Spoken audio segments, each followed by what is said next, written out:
I want to ask you about mistakes you've made. Worst vacation of our lives. We had a week. We had the 2 boys. I made it happen. We get there.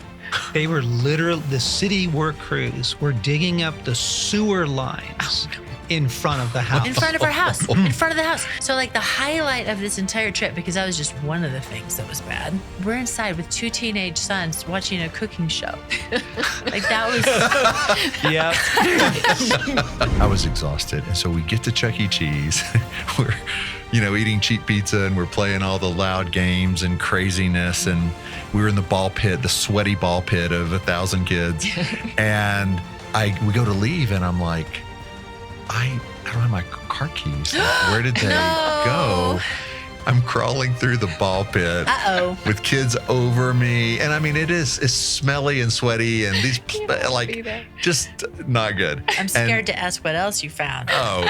You want to know what's at the bottom of the Chuck E. Cheese ball pit. Welcome back, friends.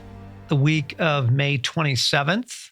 Summer is just around the corner, and we look forward to part 2 here in this, sharing some stories, sharing some more wisdom, confessing some mistakes we've made, all in the category of soul care, all in the category of how do we plan for the rest and restoration that our souls need, given a crazy life, and even budgeting for craziness if you possibly can. Okay? So really looking forward to part 2 here this week.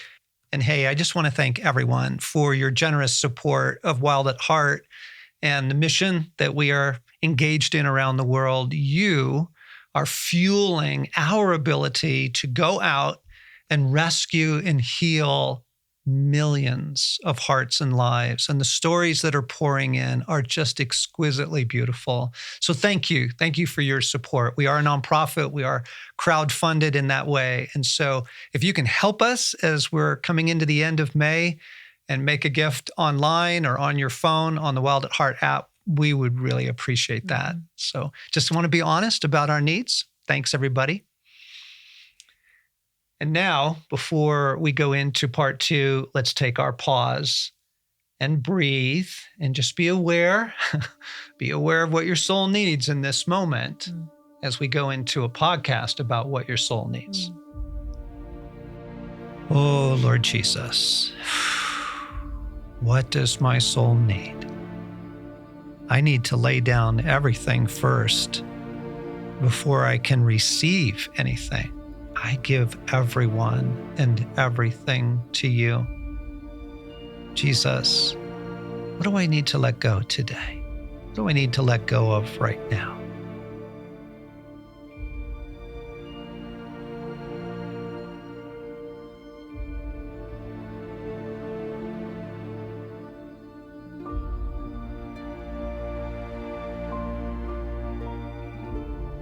And I know, friends, some of you actually need to hit pause before we go on because you need another couple minutes to do this right now. So it's fine to just hit pause, take a little longer to do that, and then hit play and catch up with us here as we say, Father, breathe the breath of life into me now.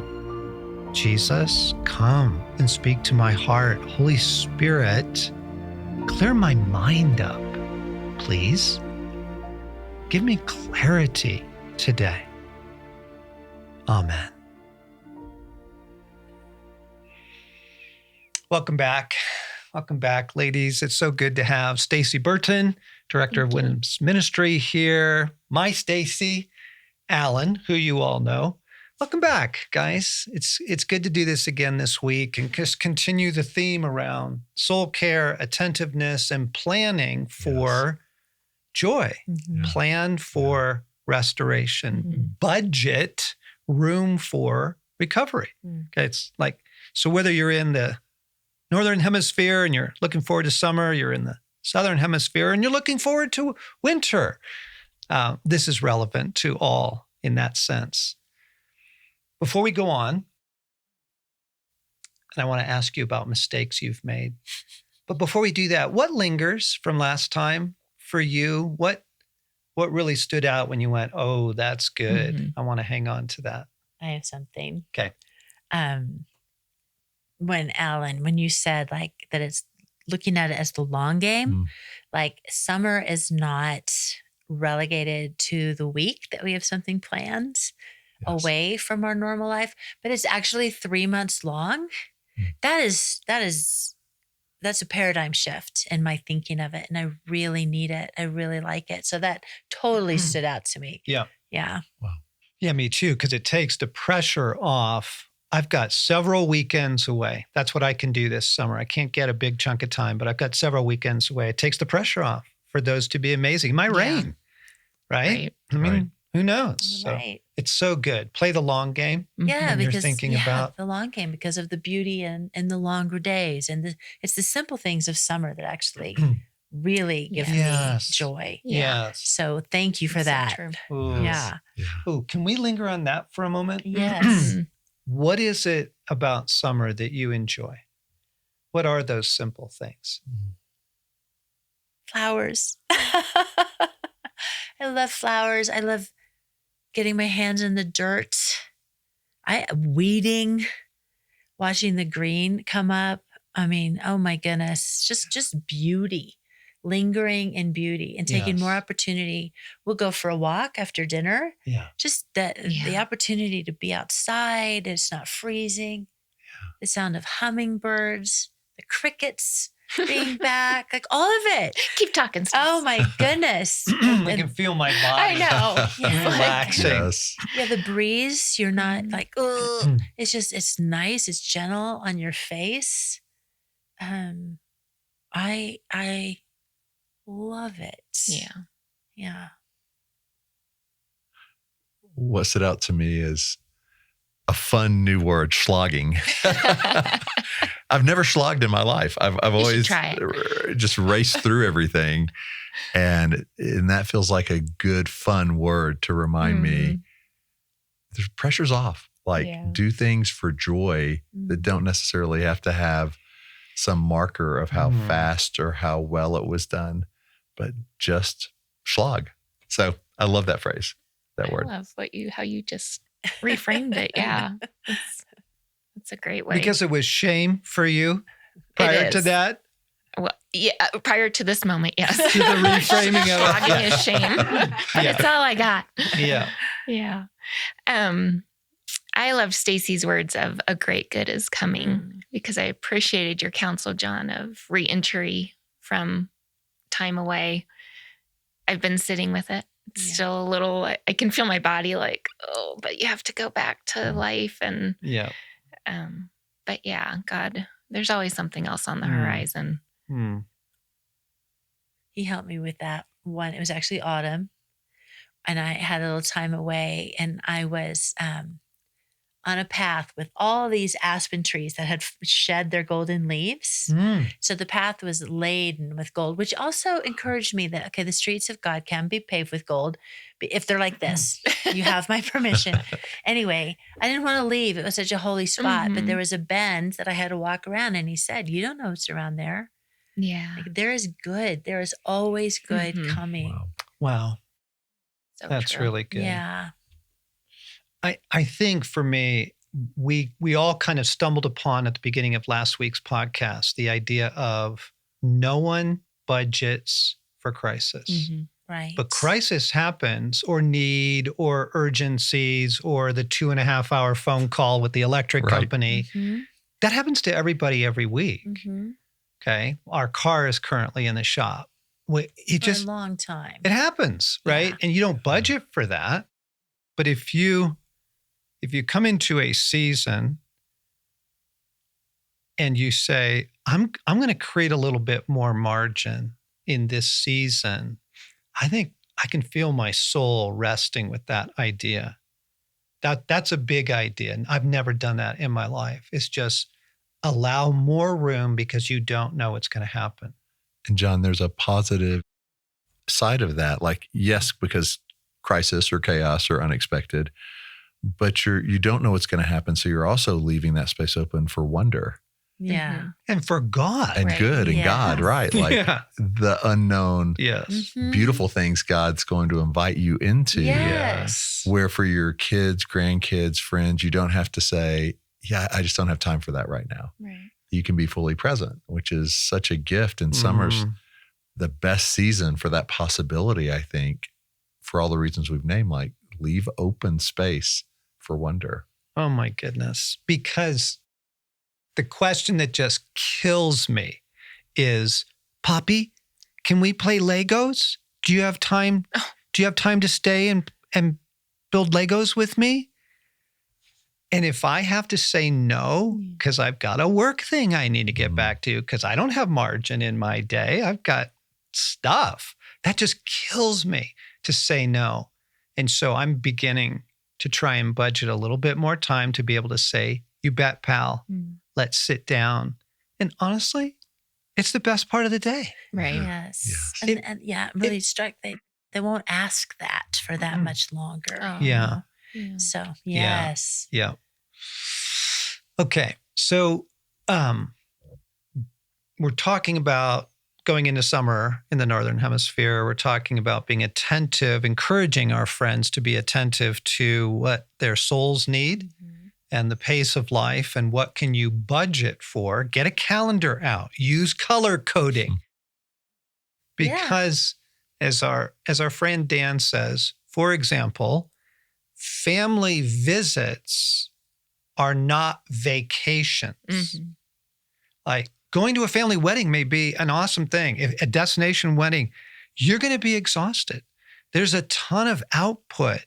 Where's your green? We were talking about color coding. We color code our joy and rest in green on our calendar. Is there green this summer? Is it a weekend? Is it several weekends?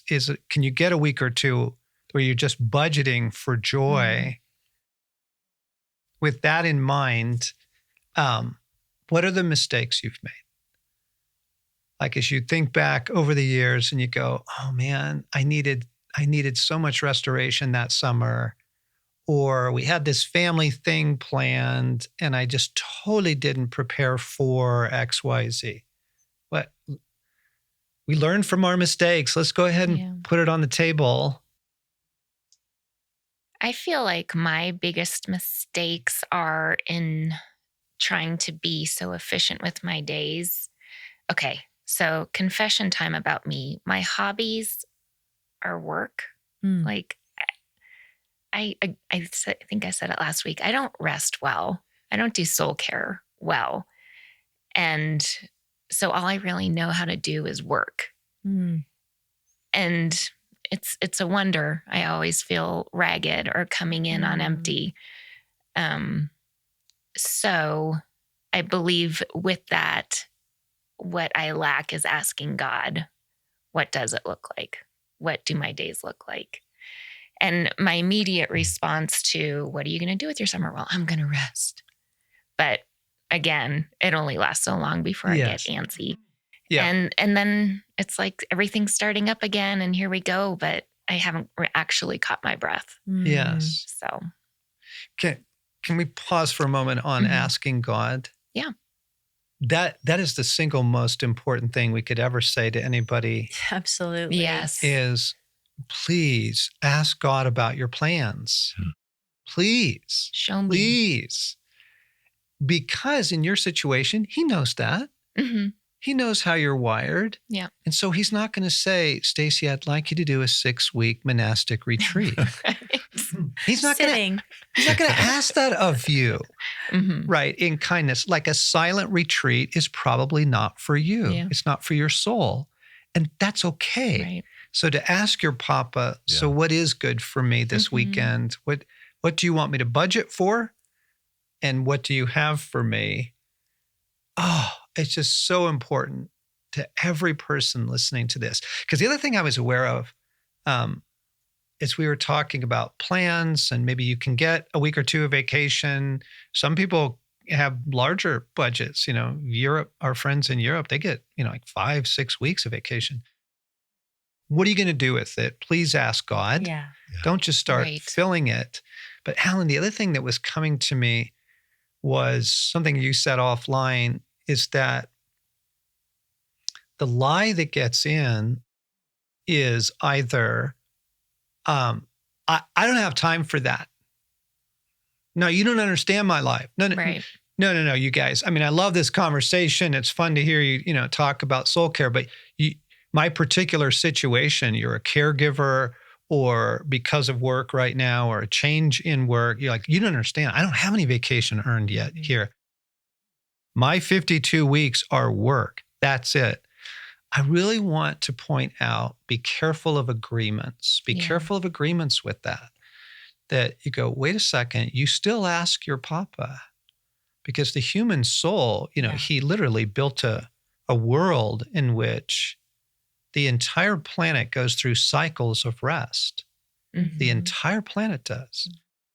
And like in vineyards, the most important time for a vineyard is the time of rest, where they are asking those vines to do nothing. Wow. That's right? good. The vines literally need to go dormant in order to produce the harvest in the good times. Okay. So God built this. He built it into the human soul, and then he commanded it. He said, once a week for a day, stop. Yeah. Stop. Right. So he knows he knows the human need. He knows your need. And in today's society, I was actually good with it with my kids. We did not fill their summers with activities. We encouraged them to be bored and creative, to find creativity in that. Easier for them than for me. But I think with society, I think that's part of my tension is I love not having many plans. My soul needs that. Yes. But there's also but I should be filling my summer. So it is an interesting, I guess my point is it's okay to be bored. Wow. And it's very disruptive. It is. To tell your friends when they ask, because everybody asks, so what you doing this summer? Yeah. To say, not much. Right. It's so disruptive. Not much. Thank goodness. Woo. Yes. For them, like it's a disruptive right. invitation for them to go, not much. Like, Are you okay? Yeah. And it's good. I love the reminder about the command for Sabbath. Yes. But the seasons, winter is the long rest so that the roots can go deeper. So the life flourishes how desperately we need it. Yeah. The other thing, Alan, I was saying there were two things that struck me that I just wanted to name. One was the agreement. No, you don't understand. I got no room for that. There's no place for soul care for me. Be careful with that, friends. Be careful with that agreement. Ask your papa, ask Jesus about that. He does have care for you. Mm-hmm. Care comes every day in moments. Yes. In pauses, in beauty, in music, in the cup of coffee in the morning. Mm-hmm. It is there. It is there. The other thing is there are friends of ours, and I'm thinking of certain faces right now who actually are going, I have too much time on my hands, given where they are in life or in singleness. They're saying, what do I do with all this time? Yeah. Right? And the answer is the same. You ask God. You ask God, what do I do? I'm looking at this expanse of time. A spouse may have passed away, right? Yeah. Or you are an empty nester now, and summer looks totally different now. You see this open horizon that doesn't look inviting. The answer is still God understands and wants to speak into that for you. And so please ask. You taught me that maybe it was last year I don't remember what we were talking about, but I learned from you to ask God just this season. Like you're not looking far down the road. Yes. But in this season, God, what are you wanting to teach me? Yes. Yeah, that's Which is good. a year-round question. Yep. Yeah. Season to season. Yeah. So I was back to mistakes. Mistakes we've made. bad choices. I'll do two. Okay. Okay. One with the disclaimer, I hadn't learned about asking God. And hard job, really hard job. And then after a long time, I think it was 2 years, got a week off. Oh, so spent the week at a seminar. I am so sorry. At a seminar. A week long faces you're talking. seminar. That, I mean, it was quality stuff. It was work. It was like, are you kidding me? I got to like take notes and pay attention and understand. And then it was over and I went, I am never doing that again in the rest of my life. And I never have. So that was a mistake. Yeah. Yeah, that was a mistake. But we didn't know about asking God. We didn't ask God about it. Our friends were doing it. So there was momentum in the community. Everybody's like, oh, it's going to be awesome. And it's summertime. It's going to be so fun. And you're going to learn all this stuff. And no, it was deep and exhausting. Yes. It wasn't play. It wasn't fun. The best thing we did was the one night we skipped and went to the movies. That was a great choice. Enough of this stuff. We'll never tell the people. Then the second one, I don't have an excuse. We were practicing asking God, but this is one of the times when I was like, I had an idea and I just saw, I was looking for confirmation. This must be confirmation. This is confirmation. And as squeezing the round peg into the square hole. Okay, I'm going to even say where it was. Florida. Okay, we have a ton of people who love Florida. It's like their favorite place. We have yet to find that favorite place. So John deferred. He deferred to me. I don't think he ever got the green light on it, but he did say, I was so passionate about it. It's going to be fantastic. It's going to be beautiful. Worst vacation of our lives. We had a week. We had the two boys. I made it happen. We get there.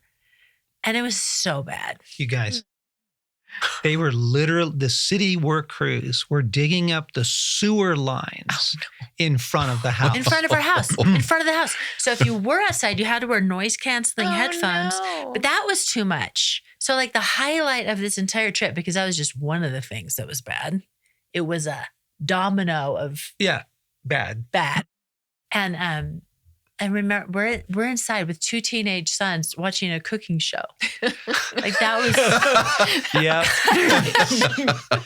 yeah. So that was a real lesson on, just because you want it, or it sounds good, that is not enough. That's that thing in human nature that says, no, you don't understand. This is what I need. Have you seen the pictures? Yeah. Right, well, no, we're doing this because we were given this opportunity, or somebody loaned us their condo at the beach, or you go, we can't say no to this. This is incredible. It's that momentum without God, really. Yes. Yeah. Oof. Yep. Oof. It goes down in history, really, family lore. I'm just responding to my body of like, this hasn't happened, but the opportunity for vacation home, but God says no. What? Yeah. Yep. I'm highly aware of He has done that to us several times. But It's reasons. an enormous rescue. Reasons. Well, one of the famous listening prayer stories that I've told in books before was the Hayman fire here in Colorado. Yeah. And we had gone to a dude ranch here in Colorado as a gift from some people. And we had such a phenomenal time as a family. It was a 1 week thing, and it was one of the best weeks ever. We just thought, we're going back. That we did not ask. We're just like, we're going back. And we started saving. We started making plans. We're going back. The momentum. Right? The momentum of desire and intentionality. But we did stop and ask. And I think we asked 7 times because every time he said no. And we're like, no, that couldn't have been God. Let's ask again next week. No, He said no 7 times. We yielded. We had to cancel our week. Yep. And it was the week that the Hayman fire swept through that valley. And we would have been evacuated. I mean, the whole thing would have been an utter disaster. And frightening, in some ways for children. So, ask God, ask God, ask God. Yeah. I learned one summer when our kids were younger, a big lesson in a summer that imploded for us out of the best of intentions. But we didn't have enough money to take a vacation or go anywhere. And this was probably now like, I'm talking when our kids were like 2 and 4 and 6, and our youngest now is 18. But we decided, okay, we're going to just sell it to our kids that we're not going anywhere. And so we're having this staycation summer palooza of activity. And so every day on the calendar, we had something with each kid. Like, I'll take Gray out here and Kelly will do this with Hope. And then we'll do this together. And I mean, we filled it with things we could do locally and around the house. And it sounded really good, but it was, not only was it exhausting, but our whole goal was we're going to make 1,000 memories. And we actually just made ourselves crazy and exhausted. And one of the stories from that, Gray was about 6. I took him to Chuck E. Cheese because it was down the road and it was cheap and it was something. And I had been working nonstop at the office, and we had young kids, 2 younger than him. And I was exhausted. And so we get to Chuck E. Cheese. We're, eating cheap pizza, and we're playing all the loud games and craziness. And we were in the ball pit, the sweaty ball pit of 1,000 kids. And we go to leave, and I'm like, I don't have my car keys. Like, where did they go? And so I'm crawling through the ball pit with kids over me. And I mean, it's smelly and sweaty and these just not good. I'm scared to ask what else you found. Oh, you want to know what's at the bottom of the Chuck E. Cheese ball pit. And I couldn't find the keys. I still couldn't find them. And Gray's about to fall asleep and it's getting later. So I'm like, I don't know what to do. And so I go, Gray, maybe I don't know, maybe I left my keys in the car or something. Let's just go out there. So I'm parked in this massive parking lot. I go out to the car, and not only had I left the keys in the car had been running for 2.5 hours. Oh my goodness. Doors unlocked. Whoa. His door was open. Oh my gosh. And That's tired. I'm like, this is not the restoration summer. Like, not the palooza you had in mind. Right, palooza. And it was just, I think about that today, in that we were trying so hard to make all these memories, and we were just making ourselves exhausted. And that night I was like, this has got to change. Like, this is not good. Yeah. So that's a memory of what not to do. Summer was that? It's a good one. What point in the summer? Beginning, mid? That was mid. I mean, Okay. we had given it the best, do everything humanly possible to make it busy and exciting. That's a few weeks. Yeah. Yep. Wow. Yeah. I have a couple mistakes that come to mind. One is putting too much on the trip. Oh, there you go. Putting too much on the trip. Yeah. And just expecting it to be wonderful and magical, but also restore my soul. Mm-hmm. And I was thinking of the scene in City Slickers, the old cowboy, Dude Ranch movie, where Curly says, you all come out here, 50 weeks a year, tying your ropes in knots. You come out here for 10 days and expect to untie it all. I'm like, yes. Yes. No, exactly. Right. So that has been a mistake over the years of, no, this trip's going to really do it. This is going to revive me or revive joy in the family or that kind of thing. The other mistake, we're sharing these by way of wisdom. When we were young kids, we didn't understand the idea of boundaries. Family boundaries. And so there was just the expectation that we would show up. We would get the kids on a flight and we would fly to the in-laws and we would spend time with my parents and her parents. And that's just a given. Like there are no options. We didn't know that there are options and that to spend your precious summer vacation in a tense family visit, is not Sabbath. It's not restorative. And we began to wake up to that and began to wake up to the idea that, first off, boundaries are okay. They're really good. They're loving things to do. So we would get a hotel. Smart. And that would be like the first boundary is have a place you can retreat to. And there's a pool for the kids. So we can have some joy, but also love on parents and, siblings and cousins and that sort of thing. And then even getting more and more maturity to say, this summer, we're not doing that. This summer, we need to actually set a boundary that our family just needs to be together this summer. And so over time, we began to learn that boundaries are a loving thing. It's wisdom, it's soul care, it's good for the kids. And we'll visit you in the fall. We'll see you. We're not saying we're not going to see you, but we're listening to God now and getting out of the obligation. Remember that? Oh, it was just goodness gracious. I also remember that, and this is just true, when you do loving boundaries, they're not always received well.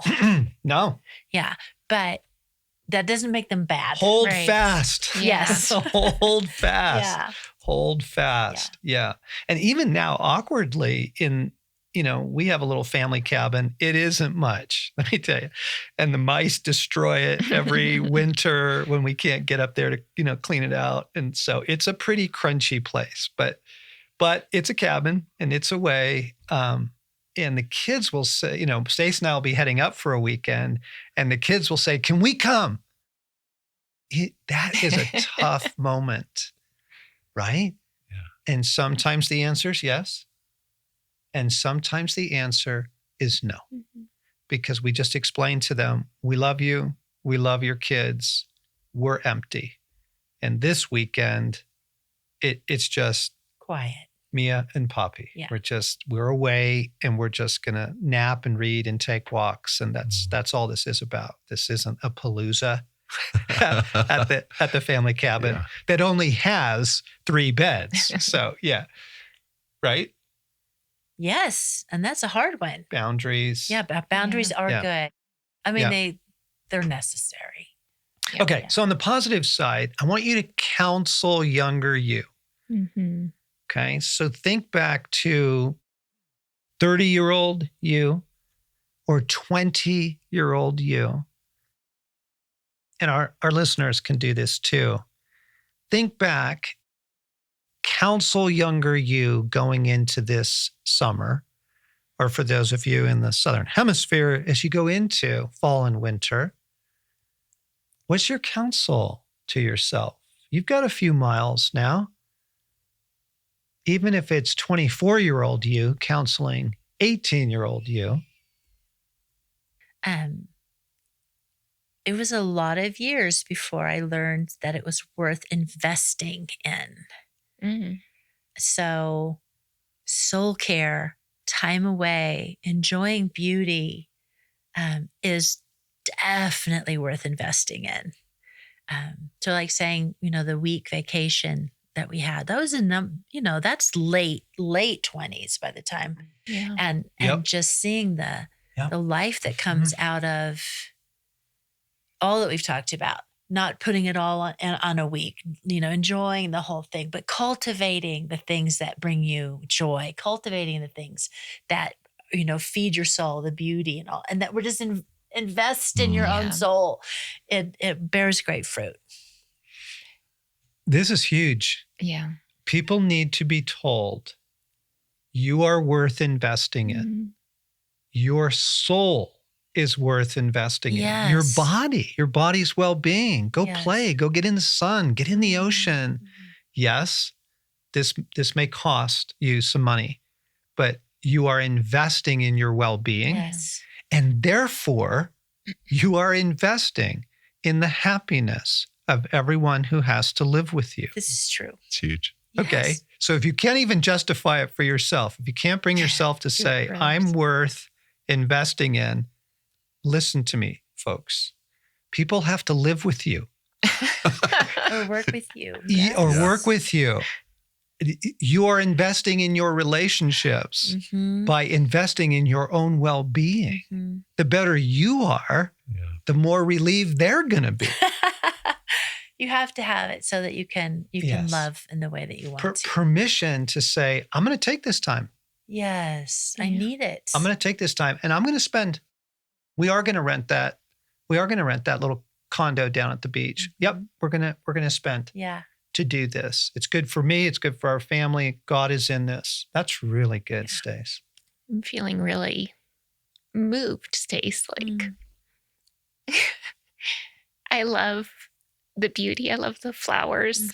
I'm too cheap to buy them for myself. Like, I don't think the deers come and eat them, but it's worth it. Yes. Because it does bring me joy to just get up and water them and to see them bloom. Yes. Yeah. I'm going to buy you some deer away. It really works. Or marigolds, right? They don't really eat the marigolds. I did. It's one thing I love about my daughter is it means something to her to grow a tomato plant and to have flowers. I won't be able to shop for those for her this year. Can I shop for myself this year? But thank you. That's a really beautiful. I am worth investing in. Oh, good to say it. Yeah. You are. And that is counsel for my younger self and my 49-year-old self. Yeah. I don't have to be efficient all summer financially, work-wise. I don't have to earn my joy. Oh, that's good. Trying that on. Yep. Again, I have a lot of hope for that this summer. Yes. And I wish, I wish that for my younger self. And if I can add a little momentum to that. So plan right now that you are going to buy flowers. Make the decision. Yeah. When the day comes, you're going to feel like this is so stupid. Yes. Why am I doing this? I'm saying that in my mind right now. But you are already committed. You've already said, in my saner moments. Write it down. I'm writing down flowers. Dear Donald. After Mother's Day. That's when we can plant stuff here. In my saner moments, when I am more attuned to my friends, when I'm more attuned to God, I realize that's a good thing for me to do. Yeah. So I'm going to commit to it, knowing that when the day comes, it's going to feel dumb. This has already happened to me. Stacey and I do have a getaway planned. And I've begun to feel like this, what are we doing? Yeah. What are we doing? And it's just the enemy. It's just the thief getting in to sow doubt. Counsel younger you. Oh man, I know immediately the counsel, it would be slow down and be present. I can't tell you how many vacations I've taken where I've tried to be productive on the vacation, multitask. I'm partially getting work done because I don't want it to be there when I get back. And so I'm making excuses. I get up early, I stay up late. And then I'm partially there and I'm partially working and I'm fully nowhere. And,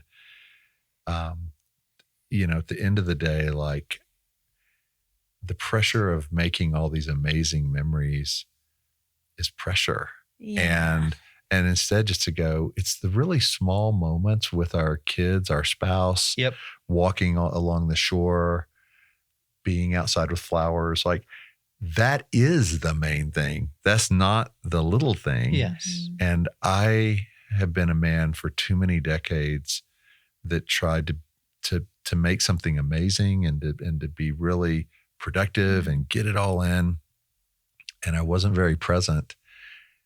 And if I could go back, and redo them, that's what I would be. I would just be fully present. That's so good. What about you, hon? I really want to counsel younger me. Joy is opposed. Yeah. I didn't even know that. I didn't even have that category. It's like, well, ministry is opposed and love is opposed and relationships are, I get that. Okay. I get that. But joy is opposed? Wow. Like once you have some kind of soul care plan, what you're going to do with your evenings, what you're going to do with your weekends, maybe a trip you do get to take. You have got to pray over it. Oh, there you go. You have got to defend it in prayer. You have to. Zechariah 2:5, I will be a wall of fire around you and the glory within. I would pray a wall of fire around that visit, that weekend, that 2 weeks in Hawaii. Some folks have got some phenomenal plans, right? Please consecrate your health, consecrate your travels. Like literally language like this. We bring every detail of this trip or this week or this visit. We bring every detail of this under the authority of Jesus Christ and into his kingdom. We invite you into all of it, God. Come and fill every detail. And we pray that the angels would protect us. And we pray, yes, Father, be a wall of fire around us and the glory within, your presence, your manifest presence within, so that this is joyful. Yeah. I needed somebody to coach me on that because too many trips or opportunities or weekends went sideways. And we just thought, well, that's just life. Oh, well, until somebody came along and said, John, like joy is always opposed. Like, really? It is? And now, of course, we pray profound. I'm praying months in advance of joy, whether it's a special anniversary or we're going to celebrate a graduation or whatever, a wedding. Oh my goodness, fasting and praying over it to protect the joy. Okay, that's huge. Well, you can feel the abbot in me, the spiritual papa in me. I'm trying to coach our friends. Please, please, please protect your joy. One, you're worth it. Yes, you are. Yes, God does have something for you. He does. Yes, you do have the time. I know you think you don't. Yes, you do. He has designed you for recovery. He will provide it. Now protect it with everything you've got. Like pray into it, consecrate it. And so we would be on family trips and we would break out the daily prayer. And we'd have the whole family just go through and pray the daily prayer. Okay, so speaking of that, we're gonna end with this. So there's a lovely book, listeners, called Every Moment Holy. We'll put it in the show notes. I think there's a couple versions of it out now. And it is a gift to the people of God because it is a variety of written prayers or liturgies or sacramental observances for a whole variety of things, for a birthday, for a birth, for a wedding, and for holiday.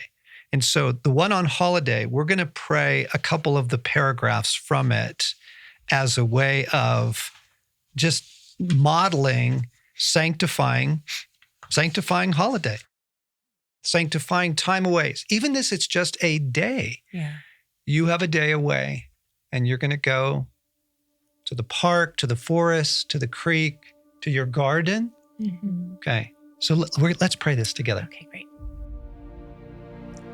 O Christ, our Sabbath, you have fashioned us to function best in rhyming lines of work and rest. Our relaxations and recreations like unspoken invitations to that still greater holiday to come when all burdens will at last be shed and weariness be put to bed and gladsome joy stretch endlessly before us. In our days away, let us play together. Let us laugh together. Let us be moved to speak such meaningful words as ought to be spoken among family and friends. Let us linger long at tables and drink deeply of one another's company, enjoying each for who they are, with the steady pressures of our ordinary days now lifted. As you called your disciples to come away with you, retreating from the crush of crowds, pausing in their long work, simply to rest, to reflect, to enjoy your company, your words, your conversation, to enjoy their fellowship with one another. So help us also in this time of our vacation to carve out spaces merely to be, to be with you, to be together, to be refreshed. And so bless our days spent in rest, and bless also our eventual return home, that we might return as those who have been revived, with hopes resurrected, delight restored, hearts readied again for forward movement into life, strength renewed to shoulder once more the meaningful labors assigned to us in this season. We're going to pause here at the end and let you linger for just a moment. Just take a moment and linger and ask God, what are you saying to me now? What are you saying to me?